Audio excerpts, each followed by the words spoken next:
Mandithathe lithuba ndizibulisele ngegama elihle lomfeli wethu Yesu Kristu. Kuluvuyo kakhulu uba ndibe khona kule ndawo, ndibulele nakumfundisi uJosh ngethuba lokushumayela inyaniso yezwi likaThixo. Sisaqhubekeka ke sithetha ngosapho lomaKristu, kumele kanti sijonge kanjani. Babukhona kule veki pheleyo sesathetha ngenjongo kaThixo ngomtshato, okanye kwakutheni ukuze uThixo awuyile awusulunge umtshato, and kwaye siye sabona injongo yakhe ekuwenzeni kwakhe umtshato. Wayenenjongo ezimbini. Injongo yokuqala ukuhlangabezana nentswelo yethu yeqabane.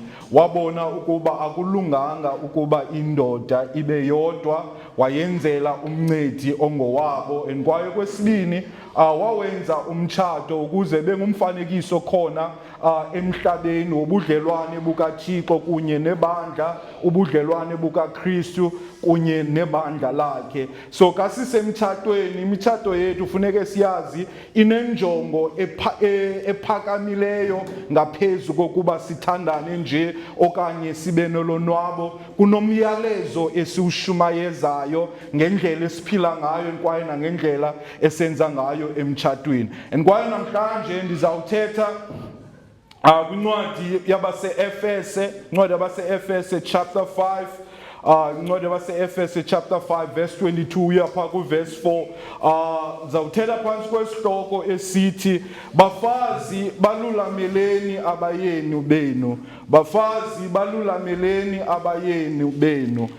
Ndifuna ukuthi funeke siyazi uSathana uyalwa kakhulu and kwaye uyalihlasela usapho, ngoba uyayazi uba usapho luye laba yilento uThixo owayeyidalele ukuba libe yiyo, liza kwenza umonakalo kumkhosi bakhe. Amen. So yolonto ehlasela kakhulu, efuna ukumosha amakhaya ethu, efuna ukumosha abantwana bethu, efuna ukumosha indawo apho ebezinokunceda ikhaya libe namandla. So wena ba unesapho, funeka uyazi ba uSathana uza kulwa ngamandla empilweni yakho, ngoba uyayazi lento ukuyo yinto enamandla enokunceda kakhulu kwaye imoshe kumbuso wakhe. Funeka ngolhlobo phaa kwincwadi yabase-Efese chapter 5 verse 22 yaphaa ku-24. Nina bafazi walulameleni awenu amadoda ngokululamela inkosi, ngokuba indoda le iyinhloko yomfazi, njengokuba naye uKristu eyinhloko yebandla eli, waye yena ngokwakhe engumsindisi wawo umzimba. Ke kwanjengokuba ibandla eli lilulamela uKristu, mabathi ngokunjalo nabafazi bawalulamele awabo amadoda ezintweni zonke. Amen. Ezintweni zonke. Namhlanje njengoba senditshilo ndishumayela phantsi kwesi sihloko, abafazi mawalulamele awabo amadoda, okanye bafazi lulamelani amadoda enu. And kwaye igama ululama liye lalahleka kwavela igama elithi ukuthobela. So igama elisetyenzisweyo eli ukuthobela, and enyanisweni oku kululamela umyeni wakho kunayo into ethetha kunye nokuthobela. But ndiyayazi amaxesha amaninzi xa kuthethwa ngokuthobela abantu abangomama bayalwa hey, umfundisi wenza njani athethe ngokuthobela siku-2024. Amen. Sesizinto zi-equal right, ngu-50-50 ngoku, okanye unyanisile umfundisi uba ndingamthobela njani umyeni wam. But isibhalo bazalwane siyasiyalela ukuba abafazi bathobele, balulamele abayeni babo, bathobele kwaye balulamele abayeni babo. and kwaye singayenzi lento yokuthobela, abafazi bengayenzi into yokuthobela, imitshato yabo ayisoze ifumanise ukwaneliseka. In fact yena umfazi ke ngamthobeli umyeni wakhe nguye ongazokonwaba emtshatweni. uThixo wayidala ngenjongo indaba yokuba umfazi kumele alulamele indoda, and kwaye umfazi ongayilulamele indoda akonwabi emtshatweni wakhe. Usathane uye wenza ubuxoki bokuthi abafazi bakholwa ukuba bangalawula amadoda abo, bubuxoki obo, and ayikwazi ukwenzeka. Once umfazi afuna ukuthatha olaxanduva lokulawula akalifumani ulonwabo emtshatweni wakhe. Amen. So omama kumele balandele icebo likaThixo, and icebo likaThixo lelokuba kumele bathobele bathobele abayeni babo. Ngaphandle kwalento ulonwabo lokwenene asoze lenzeke. Amen. Na umyalelo ungolhlobo kule vesi, njengokuba ibandla lilulamela uKristu, abafazi kumele balulamele abayeni babo ezintweni zonke. Amen. Sizawuthetha ngelagama lithi ezintweni zonke, and kwaye kasingena sijonga imiyalelo yeBhayibhile, and lona ngumyalelo bazalwana yomngcebiso, yinto ofuneke ilandelwe ngabo bamkhonzayo uYesu Kristu okanye abazibiza ngegama lakhe. Okokuqala, imiyalelo yeBhayibhile yanikwa ukuze kulunge kuthi. Amen. Xa ulandela usenza umyalelo weBhayibhile kuba kuhle kuwe. Tyhila nam kwincwadi yeDeuteronomy chapter 6 verse 24. Wasiwisela umthetho uYehova ukuba siyenze le mimiselo yonke, ukuba simoyike uYehova uThixo, kulunge kuthi yonke imihla, silondolozelwe ebomini njengoko kunjalo namhlanje. Balapha funeka uandalayine laa ndawo, ukuze kulunge kuthi imihla yonke. So imithetho kaThixo yanikwa ngenjongo yokuze kulunge ezimpilweni zethu. Abantu xa bemjonga lo myalelo lona uba kufuneka abafazi bathobele awabo amadoda, bayijonga njengento engathi yincindezelo phezu kwempilo zabo. Kodwa funeke siyazi lo myalelo usuka kubani. Usuka kulowo wasidalayo, usaziyo and wazi nenani leenwele zethu, and kwaye lo myalelo usuka kulowo waye wammisela umtshato. So uyayazi umtshato kumele enziwe njani, and kwaye kulumkile ukuba silandele icebo lakhe ngomtshato, and kwaye ecebeni lakhe lihleli ekuthini abafazi balulamele awabo abayeni okanye awabo amadoda. And kwaye le ndaba yokululama ayikho only kubafazi, nathi kufuneke wonke umuntu alulamele amagunya akhona emhlabeni. Silulamele urhulumente, kululanyelwe abefundisi, iinkokheli ebandleni, umqeshwa alulamele umqeshi wabo. So indaba yokululamela yinto engobomi bethu, ayonto nje enzima, lilungelo uThixo asinike lona, and kwaye lenzelwe ukuze kube kuhle ezimpilweni zethu. Amen. Ithi kayithetha apha kwabaseRoma chapter 13 verse 1, yonke imiphefumlo mayiwalulamele amagunya awongamileyo, kuba akukho gunya likhoyo elingaveli kuThixo, amagunya ke akhoyo amiswe nguThixo. Amen. No president wethu ekholwa engakholwa usegunyeni, and kwaye igunya limiswe nguThixo. Kumele simthandazele and kwaye sithobele ukuthetha kwakhe, and kwaye ithethe nangabefundisi, inkokheli ebandleni, bathambeleni abakhokheli benu, nibathobela kuba bona abalali ngenxa yemiphefumlo yenu, ngokwabaye kuphendula ukuze bakwenze oko bevuyile benganqini, kuba anisizakali kuko oko. Amen. So funeke nithambele, nithobele abafundisi. So le ndaba yokuthobela yinto equlathe ubomi bethu bonke. So imiyalelo kaThixo yanikwa ngenjongo ukuze kulunge ezimpilweni zethu. And kwaye okwesibini, xa ibandla liyalelwa ukuba malithobele okanye lilulamele uKristu,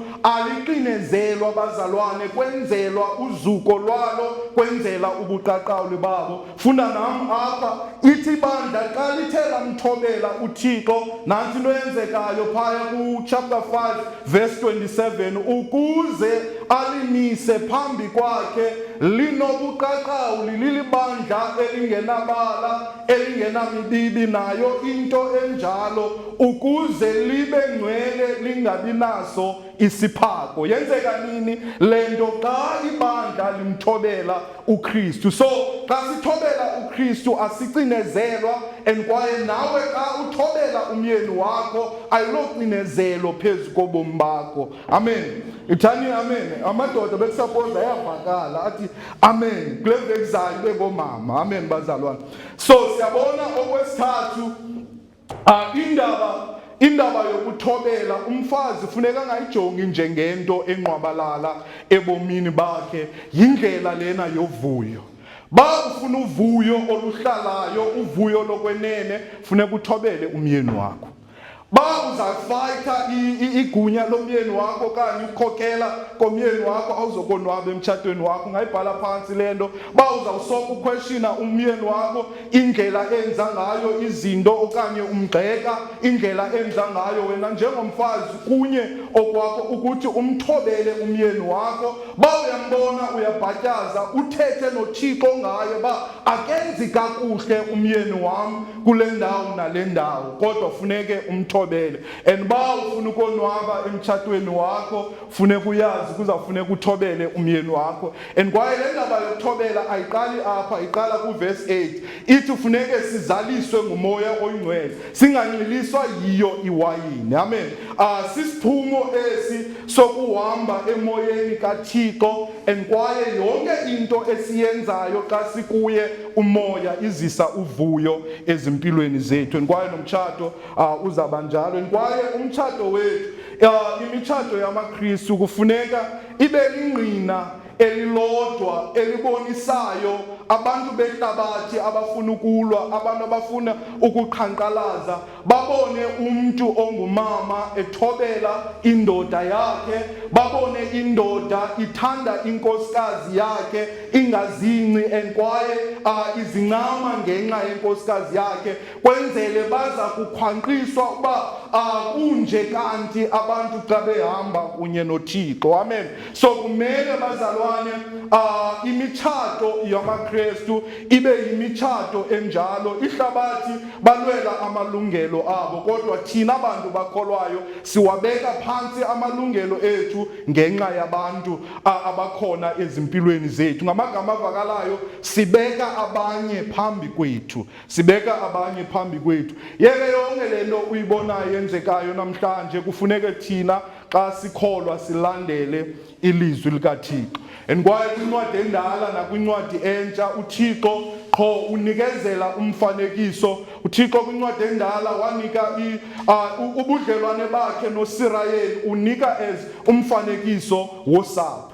And kwincwadi entsha uPawulos naye ucacisa ubudlelwane bebandla kunye noKristu, ucacisa ubudlelwane bebandla kunye noKristu njengomfanekiso wento uThixo ayifunayo. So funeke silumke indlela esenza ngayo emtshatweni. Kusenokwenzeka xa ungayithobeli indoda yakho ubulala ipicture uThixo ebeyibekile afuna ukuyibonisa abantu behlabathi. Ithi iBhayibhile kayithetha lo mfihlelo inkulu ke mna ndithetha ndisingise kuKristu, ndisingise nakulo ibandla. Amen. Ndisingise nakulo ibandla. uThixo wadala indoda nomfazi ngenjongo ukuba babonakalise abonakalise umfanekiso wakhe kwaye nakasijonga apha kubuthixo obu ubuthathu bakhe emnye okanye uthixo omnye ozikuzithathu noba uyithetha njani athi amakhumsha yi-Trinity apha kobu buthixo bunye obuthixo buthathu bunye unyana uthobela uyise umoya oyingcwele uthobela uyise kunye nonyana. Amen bazalwane. Kodwa aba bantu basebenza in perfect harmony nangona kukhona ukuthobela okwenzekayo, kodwa enyanisweni ezi ziqu zithathu zonke ziyalingana zinguye uThixo. Amen. So nasemtshatweni indoda nomfazi bayalingana kodwa bayalelwe ukuba omnye umfazi athobele indoda yakhe. Amen. Ayithethi ukuba awulingani kunye nomyeni wakho. So nansi into eyenzekayo xa indoda imkhahlela phansi ingayiphathi kakuhle inkosikazi yakhe, into ayenzayo ufana nomntu oshumayela ubuxoki. Into eyenzekayo uthi uKristu uliphatha kakubi ibandla lakhe and kwaye uKristu akalikhathalelanga ibandla lakhe. Ngamagama avakalayo into ayithethayo uthi uKristu uyindoda nje ezicingelayo engakhathaliyo ngalo ibandla. Leyo ayiyo inyaniso yezwi likaThixo. And kwaye siyabona kwalapha xa indoda ingalithathi igunya layo lokuthi ilawule kusapho lwakhe, into ayenzayo ithi uKristu akalilawuli ibandla and kwaye ubanike inkululeko yokuba benze ntoni bangamthobeli nokumthobela. Sulityeshela igunya olunikiweyo nguThixo ukuba ube yintloko yosapho lwakho, ngoba xa usenza njalo uthi uKristu akakhathali abazalwana bangenza unothanda and kwaye bobuxoki obo. Inyaniso kokuba uThixo ufuna abo bamkhonzayo ibe kanti ngabantu abamthobelayo. So kumele bazalwane sithembeke, abayeni bathembeke kubafazi babo, ngoba xa singathembeki eyona nto sishumayela ukuba uKristu akathembekanga kulo ibandla and kwaye akakhathali ngebandla. Ayonyaniso leyo. uKristu uyalithanda ibandla ude wancama ubomi bakhe ukuze alithenge ibe ngumtshakazi wakhe. So funeka indlela esenza ngayo siyazi inentsingiselo engapha kwalento thina sifunayo ebomini bethu. Kwaye kasikwenza kakuhle umtshato, iziphumo zalonto izaba luvuyo ezimpilweni zethu. Ayonjongo ephambili uvuyo sisiqhamo sokwenza umtshato ngendlela kaThixo. Amen bazalwane. Mandinike ke into ezine ingcaciso yalento nithetha ngayo ngokwezi vesi sizifundayo kwaye nendlela esinokuzisebenzisa ngazo ebomini bethu. Okokuqala, ukululama okanye ukuthobela umyeni wakho ngokweBhayibhile kukululamela inkosi. Ukululamela umyeni wakho ngokweBhayibhile funeka uyazi uba kukululamela inkosi. Sayicacisa le vesi kuverse 22 uthi nina abafazi walulameleni awenu amadoda ngokululamela inkosi. Ngokululamela inkosi. Le ndaba ngokululamela inkosi ayithethi ukuba umfazi kufuneka alulamele okanye athobele umyeni wakhe ngendlela enye athobela ngayo uKristu. Kodwa into eyithethayo le vesi ukuthobela umyeni wakho luxanduva onalo ekumkhonzeni uYesu Kristu. Ngamagama avakalayo xa umfazi ethobela indoda yakhe uthobela umyalelo kaKristu. Amen. So noba unokuthi ukhonze uthandaze xa ukhala uzenze zonke izinto ungumfazi, ukuba awumthobeli umyeni wakho awungomfazi olungileyo. Amen. Funeka uyazi xanduva lakho eliphambili kukuba uthobele indoda yakho. Amen. Ingaba namhlanje omama bakhona ebandleni bayabathobela abayeni babo. Ingaba bayabathobela na abayeni babo. So siyabona kuyinkonzo ukuthobela umyeni wakho, yinxalenye yokuthobela inkosi. Ungalwi uyayilwa le ndaba yokuthobela umyeni wakho, kuveza inhliziyo yakho ulwa kunye noThixo. Ngiyeva lento nditshoyo bazalwane. Xa ungamthobeli umyeni wakho ibonakalisa uvukela uThixo, into ayithethayo awufuni kuyenza. Ngamagama avakalayo kho sendaweni elungileyo kunye naye uThixo. Kukuba umfazi ngamnye njengoba uThixo esitsho ezwini lakhe athobele umyeni wakhe, ngokwenza njalo uthobela inkosi. Ingaba uyayithobela inkosi ngokuthi uthobele umyeni wakho? Kwaye kwesibini, ukuthobela ngokweBhayibhile okanye ukululamela umyeni wakho kukuqonda ukuba umyeni uyinhloko. Amen.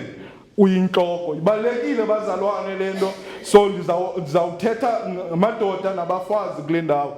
And iBhayibhile apha phaya kuverse 23 ithi ngokuba indoda iyinhloko yebandla, ayithi indoda kufanele ibe yinhloko yebandla. Inika ingxelo apha eyinyaniso. Indoda yinhloko yebandla, indoda sele ibekiwe nguThixo, and kwaye le ndaba yokuba sizinhloko asikwazi ukuyibaleka. uThixo sele esinikile ukuba yindawo yethu leyo. Amen. So funeke siyazi abafazi kumele babathobele amadoda abo, ngoba uThixo ubabeke kwigunya lokuba ibe ngabo abalawulayo ezimpilweni. Ngobani abantu abayaziyo i-head office? As head office, head office kwenziwa khona izigqibo, okanye apha ezantsi kuyakwazi ukwenziwa isigqibo, kodwa kuzafuneka kuyoconsultwa i-head office uba iyavumelana nayo lento siyenzayo. Amen bazalwane. So funeke siyazi umyeni wakho usendaweni enye enjalo, usegunyeni, nguye okufuneka akhokhele usapho lwakhe, and kwaye noba yintoni akukhokhelela kuyo wena uyilandele. Sawuthetha ngayo funeke xa kutheni ungamlandeli umyeni wakho, kodwa siyabona ukuthi umfazi unenhloko, and kwaye inhloko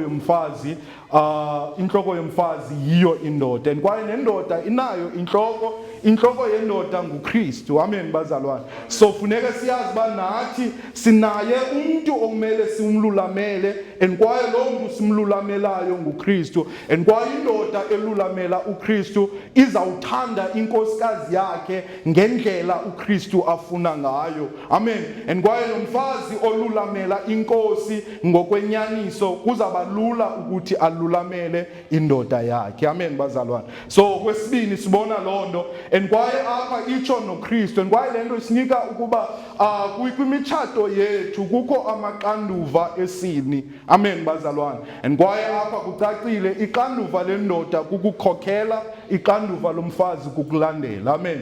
Kukululamela, kumamela umyeni wakho. Ndiyazi abantu abangomama bathi amfundisa umazi umyeni wami unjani. Unzima umlandela la tata. Lowa unzima bandimlandela. iBhayibhile ayitshintshi, ayizotshintsha, izawuhlala ihleli, ayizo-accommodate wona. Izwi likaThixo libhaliwe and kwaye alizojika. Wena funeka ungene kwicebo likaThixo izinto zizokwazi ukuthi zitshintshe ebomini bakho. Inamandla xa umfazi ethobela umyeni wakhe, uyayithambisa inhliziyo yomyeni wakhe. Amen bazalwane. Khona omnye umama, lo mama wayenengxaki emtshatweni wakhe, emveni benengxaki emtshatweni wakhe wacetyiswa ngabanye omama hayi iya emntwini. Lo mntu kayingoYesu. Waya nyhani kulo mntu, wafika lo mntu wathi xa efika lo mama wathi thatha le nto uyifaka phantsi kwelwimi, xa umyeni wakho ethetha into zuyenze ungathethi into. Emveni kweveki uzuza pha kum uthethe nam kwenzeke ntoni. Amen. hayi nyani lo mama walithatha elikhuni walifaka phansi kwelwimi yaphela iveki waya kulotata wathi lotata abingelo yeza elo, but iyeza lakho funeke uthule umamele umyeni wakho ulandele ukukhokhela kwamyeni wakho. Akukho ngxabano ngandawo emzini wakho, awuthethelwanga, akho nto ingalunganga, kodwa awumthobeli umyeni wakho. And abafazi abaninzi babanokwenza njalo, bangafumana ukuthula emitshatweni babo. Kwincwadi yabasekorinte ncwadi Korinte bokuqala chapter 11 verse 3, kodwa ke ndithanda ukuba nazi ukuba inhloko yomntu wonke oyindoda nguKristu, inhloko ke yomfazi yindoda, inhloko kaKristu nguThixo. Amen.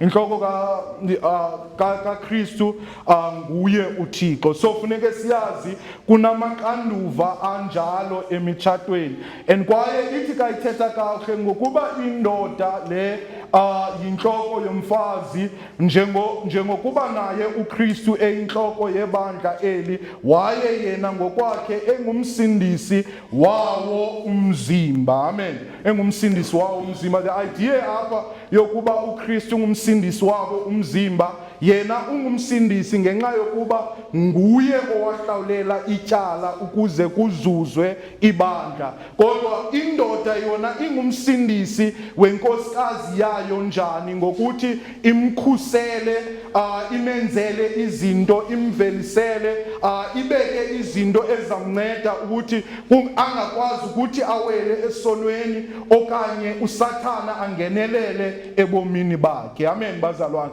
So funeke siyazi indoda ineqanduva lokukhusela inkosikazi yawo, amakhosikazi awo engenyama enkwaye ngokwamoya. And the idea yakamoya yilena yokuba kufuneke sibafundise inyaniso zezwi likaThixo. And then into dangerous amadoda yenzayo seleshumayela ivangeli ayazondla ngezwi, angawondli amakhosikazi abo ngezwi. And lonto iyawuqhwalelisa umtshato. Funeka kanti zondla ngezwi ndondle nenkosikazi yami. Amen bazalwane. Kwenzele kwilevel yethu yokholwa sibe sendaweni enye.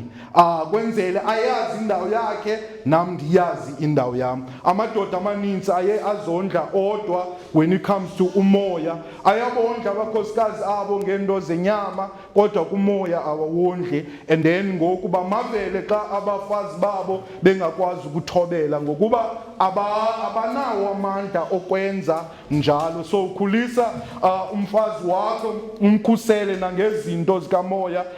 Okwesithathu, ukuze ululamele umyeni wakho, umfazi kufuneke aqonde ukuba ukululamela ngokweBhayibhile kuyintoni okanye into ekungeyiyo. So ndizanika intsingiselo, uyabhala ungayibhala phansi. Ukululamela kweBhayibhile sisimo sengqondo nesenzo sokuhlonipha ngokuzithandela nangenhliziyo yonke uthobela igunya lomnye. Amen. Mandiphinde, ukuthobela kweBhayibhile sisimo sengqondo nesenzo sokuhlonipha ngokuthanda kwenhliziyo ukuthobela omnye, uthobela igunya lomnye. So into okumele leyo bayenze abafazi, bathobele igunya lomnye. So siyabona apha le ntsingiselo, intsingiselo esebenza kuzo zonke inkalo zobomi. Kufuneke uThixo athotyelwe, kufuneke urhulumente athotyelwe, and kwaye ulawulo lwebandla kumele lithotyelwe. Abafazi bathobele abayeni babo, abantwana bathobele abazali babo, abasebenzi bathobele abaqeshi babo, and kwaye yonke lento kumele ibe sisimo sengqondo. Amen bazalwane. Awukhathaliseki wena yena wenza ntoni, wena wenza uqanduva lakho, nokuba uphatha njani, nokuba uyonqena kangakanani, nokuba uyazicingela kangakanani umyeni wakho, wena okwakho wenza iqanduva oluyalelwe nguThixo. Amen bazalwane. Abantu abaninzi bathi umyeni wami anokwenza ngendlela ebekumele enze ngayo, nami ndizakwazi ukumthobela. Akokuthobela kweBhayibhile oko bazalwane. And kwaye ukuthobela kunento yokwenza nokuhlonipha. And iBhayibhile yethu ndiyayithanda kule iBhayibhile yamakhumsha I think phaya ithi respect. Amen bazalwane. Ithetha ngokurespecta. Funda nami apha kule yethu iBhayibhile iphefumlelwe nguThixo buqu. Funda phaya kuchapter 5 verse 33. Kodwa ke manithi nina madoda elowo amthande umkakhe njengokuba ezithanda ngako umfazi ke makayoyike indoda. Amen bazalwane. Ithi phaya umfazi makayoyike indoda. Elagama likoyika apha lithetha ngokuhlonipha. So ekumthobeleni uThixo funeka umoyike umyeni wakho. Amen bazalwane. And noba beninophelela kule ndawo ndibuze umbuzo ngolhlobo, ingaba uyamhlonipha na umyeni wakho? Amen. Ngabe uyamhlonipha na umyeni wakho? And ubonakala njani ba uyamhlonipha umyeni wakho? Ingaba ukhona umahluko indlela othetha ngayo nomyeni wakho nendlela othetha ngayo nentombi yakho enkulu okanye unyana wakho omkhulu? Umfazi akakwazi athethe ezehlela endodeni ayingcolise indoda ingathi ungcolisa umntwana. Amen bazalwane. Uyoyikwa, uyahlonitshwa indoda ba ufuna konwabe emtshatweni wakho. Amen bazalwane. So siyabona indaba yokuthobela, yokululamela inento yokwenza nokuba uhloniphe indoda yakho. And kwaye bazalwane uthando indoda ilwazi ngenhlonipho. Yeva lento nditshoyo. Xa uhlonipha inkosika umyeni wakho uziva ethandwa endlini. But xa engahlonitshwa kumzi wakhe akaboni thando. Amen bazalwane. So umfazi funeka ngamaxesha onke ayoyike indoda yakhe. Amen. Ayoyike ayihloniphe indoda yakhe. Amen bazalwane.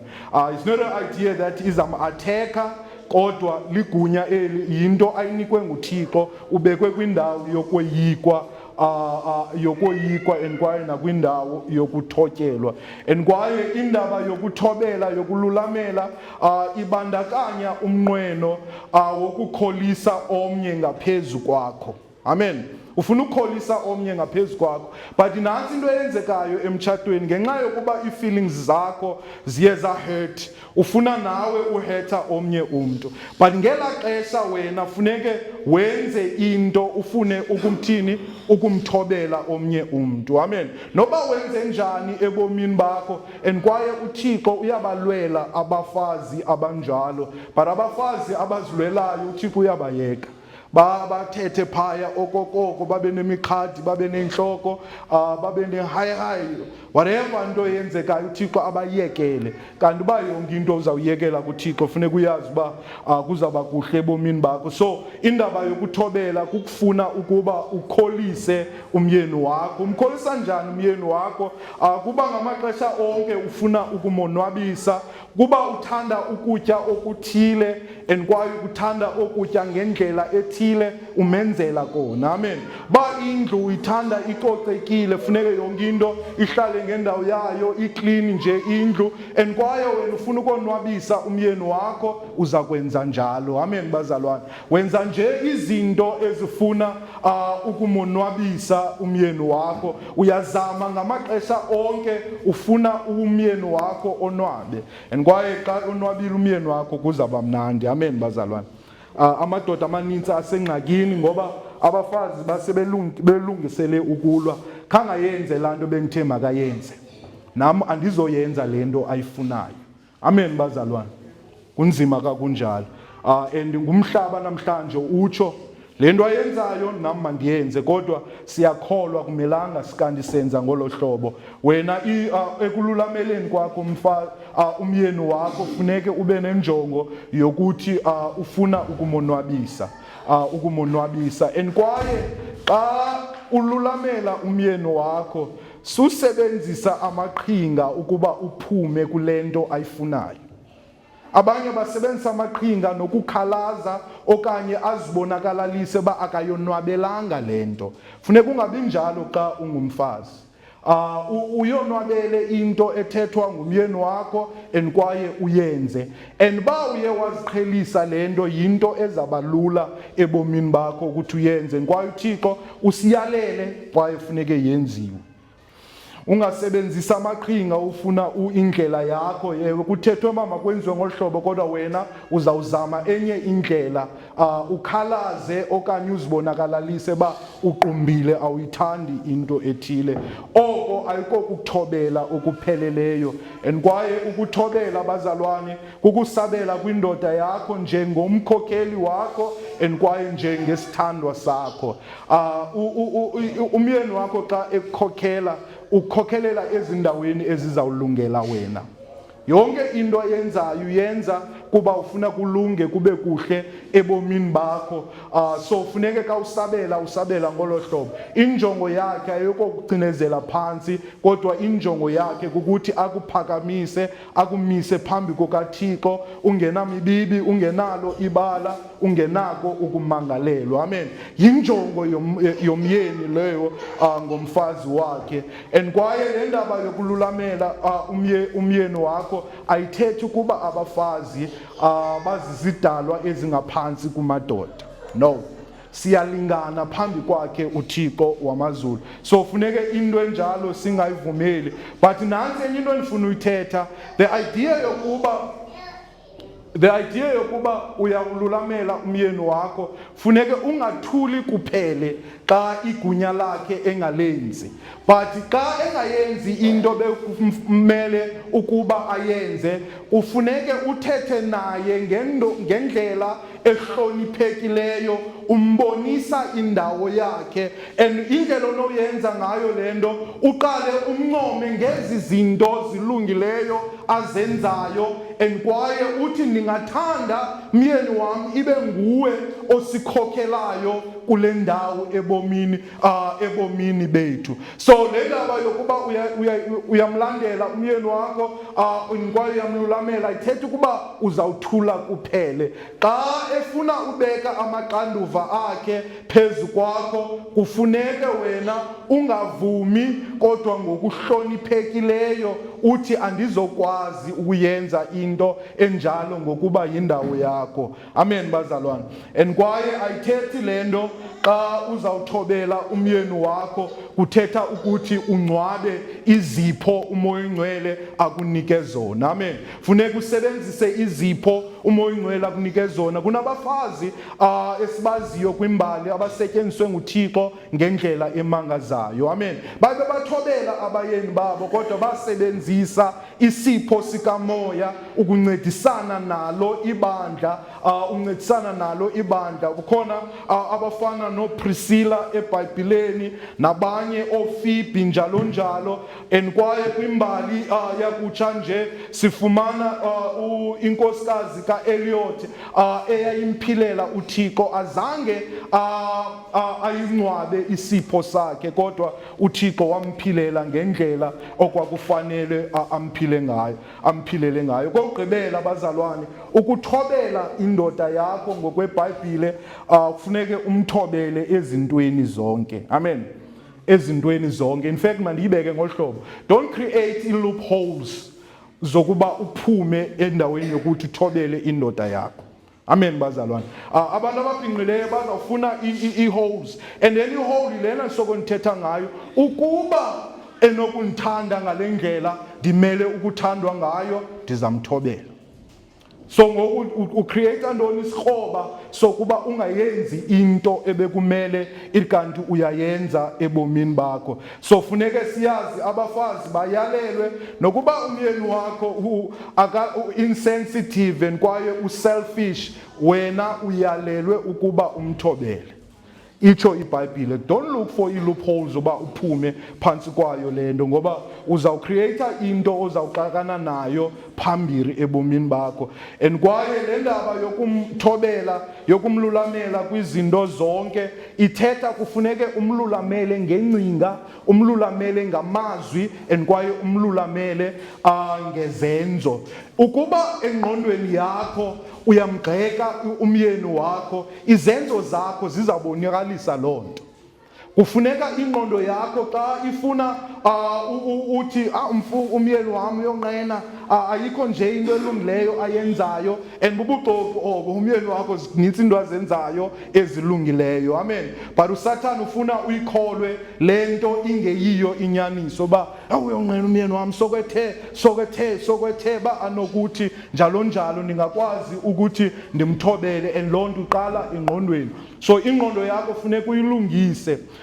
Ungamthi run down umyeni wakho engqondweni yakho, and kwaye nangendlela othetha ngayo uthethe ngendlela ehloniphekileyo kumyeni wakho. Ungavumi uthetha sitsho ngamaXhosa, uthethe into ongayicinganga uvele uyithethe nje kumyeni wakho. Zama ubulela uThixo engqondweni yakho ngezinto ezilungileyo umyeni wakho akwenzela zona, nangona ngamanye amaxesha nawe ungeyiyo lento bekumele uyiyo, kodwa akuthande noba kunjani umyeni wakho. So ingqondo yakho yihlalise icinga ngezinto ezilungileyo, hayi izinto ezingalunganga, kwaye umkhuthaze ngamazwi akho, umncome umyeni wakho xa ethe wenza izinto ezilungileyo, umxhase kuyo yonke into ayenzayo. Yiyo loo nto sithi ufuneka umthobele ngengcinga, ngamazwi,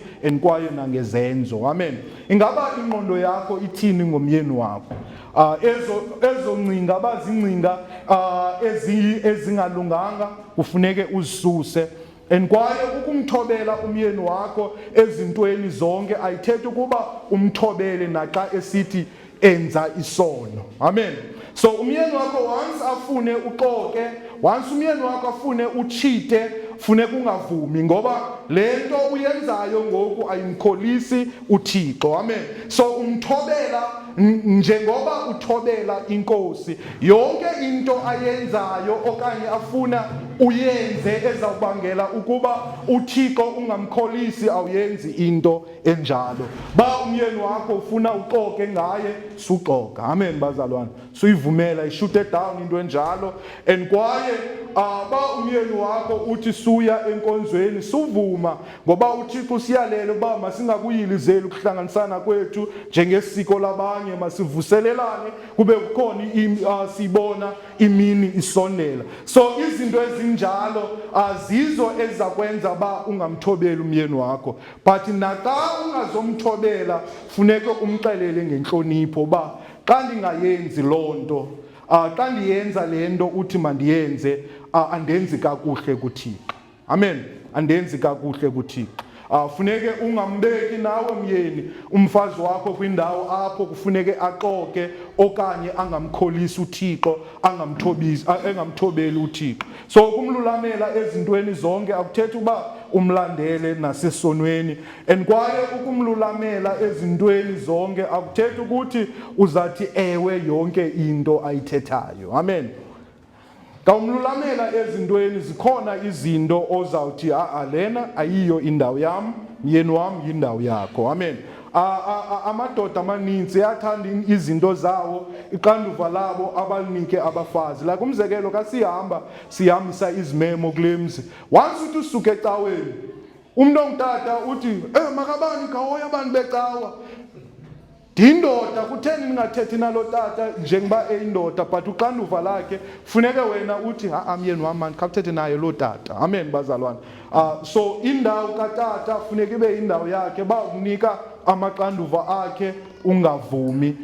Oko kukumthobela uThixo ezintweni zonke, nezinto ezinokwenzakalisa awumthobeli uThixo kwizinto awumthobeli umyeni wakho kwizinto ezinjalo. Amen bazalwane. So kulungile ukuthi abafazi bazame emandleni abo onke ukuba bathobele abayeni babo. Andithethi apha ke ngabayeni abasindisiweyo qha, nabayeni abangasindiswanga. Amen. Because omama abakhonzayo abanintsi abayeni babo abasindiswanga, and inhlonipho abayinika umfundisi ngaphaya kwenhlonipho obekumele bayinike abayeni babo. Ngiyayiva lento nditshoyo. Ba unomhlonipha umyeni wakho ngendlela uhlonipha ngayo umfundisi wakho, umtshato wakho ngalunga ngoko. Funa nje ukuhlonitshwa. So kufuneke siyazi, and lento ithetha ukuthi ngamanye amaxesha uzawunyamezela ukuthukwa ile ndoda ingakholwayo, umthobele wenze kakuhle. But ithi iBhayibhile kayithetha funeka uyilumkele ihambo yakho phambi kwakhe, kwenzele azokuzuzeka ngezenzo zakho ungathethanga zwi empilweni yakhe. Nomnye umhlobo wam zawuvala apha kule indawo. Omnye umhlobo wam ungumfundisi eJoburg. Utata wakhe nomama wakhe babengasindiswanga, into babeyenza babexabana. Every time xa besele utywala bayaxabana balwe endlini. Kodwa umama into eyenzekayo waye wamamkela uYesu Kristu, and kwaye kumamkela kwakhe uYesu Kristu uthi xa embalisela umhlobo wam ukuthi umama waye watshintsha indlela ebengayo, wamthobela utata wam. Uthi into eyenza befika utata wakhe ethukisela umama wakhe athule, kanti uqala besilwa naye, and le nto yenzeka ixeshana. Emveni kwexesha wasindiswa la tata. Wasindiswa la tata ngenxa yobungqina benkosikazi yakhe eyamthobelayo nangona engenzi kakuhle kuyo, wasindiswa. Funa ukuxelela namhlanje lo tata ndithetha ngaye ungumfundisi webandla lecawe elibizwa Hillbrow Independent Baptist Church. Amen bazalwane. Siyayazi Hillbrow yindawo enjani, kodwa kwenzeka ukukhanya kulaa ndawo. Ivangeli yakhanya kulaa ndawo ngenxa yomama owathobela indoda yakhe. Ewe yayilinxila, ewe wayengazenzi izinto kakuhle, kodwa umama wayithobela, yazuzeka ngokuthobela kwakhe. So namhlanje ndifuna ukuthi omama bakhona ngokwezwi likaThixo bayalelwe ukuthi bathobele abayeni babo. Amen. Bathobele abayeni babo. Masithandazeni. Baba Thixo Nkosi yethu ngeYesu Kristu, Jehova simakade siyakubulela kakhulu nguThixo. Sibulela Nkosi yami ithuba othe wasipha lona ukuba size endlini yakho sizokhonza simakade. Sithetha ngomama ukuba bathobele Nkosi yami abayeni babo.